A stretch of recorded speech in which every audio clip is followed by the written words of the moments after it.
sports ka wadankan laga ciyaaro wadiga ugu kooxa kubadda cagta jira kooxdee taageerta ingiriiska markay noqoto waxaan taageeraa Arsenal laakiin markay noqoto Europe waxaan taageeraa Barcelona Luton kept it in, but it's played for Ramsey! Hat-trick!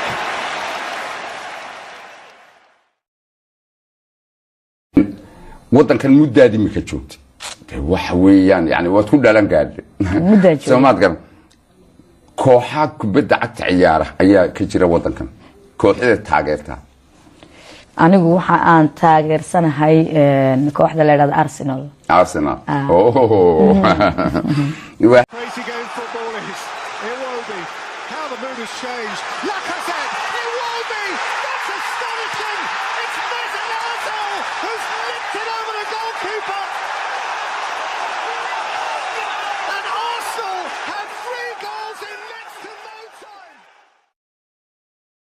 wadankan aad joogtaa kooxo waxa jira kubadda cagta oo ciyaara kooxa koowaad waliba kooxda taageerta Arsenal baa loo batay dadku wada Arsenal siin Soomaalidu wada Arsenal ma dad badan qiyaas aniga ay dusine Mkhitaryan, Aubameyang!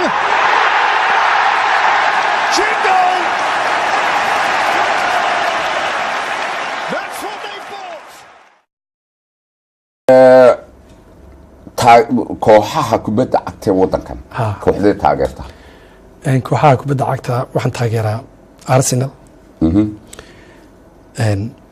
Arsenal baan taageerta I don't know why Soomaalidu waxa u badan horta fanaaniintiiba inta badan Arsenal bay ku yiraahdeen waa sax halka jooban kaga haya aniga Man United baa ahayd kooxdayda ina yar baan dhalay Sharmarka la yiraahdo niman saaxiibni baa Arsenal ka dhigay sidoo Arsenal buu ka dhigay yani oo Samir la yiraahdo saaxiibnay ayaa Arsenal ka dhigay marka aniga kii dhowr goor baanu kubadka ka hormay dadku markii dib u xidhay aabo adayga weyni anigu waan yaray dooqayga qaado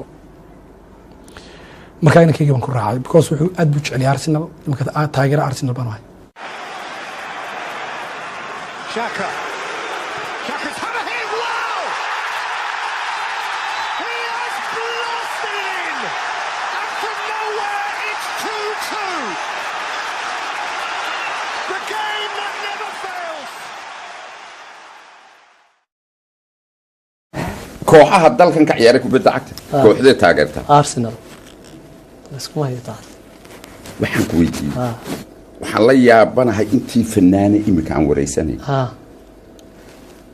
I don't know balaha mid kale koox kale bay mu sheegin samid ama laba waa wada Arsenal maxaa talo waa team xamaasha Holding Wilshere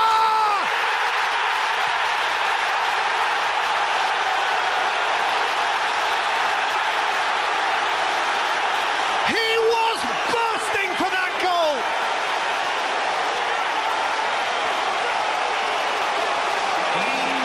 Jack Wilshere's first Premier League goal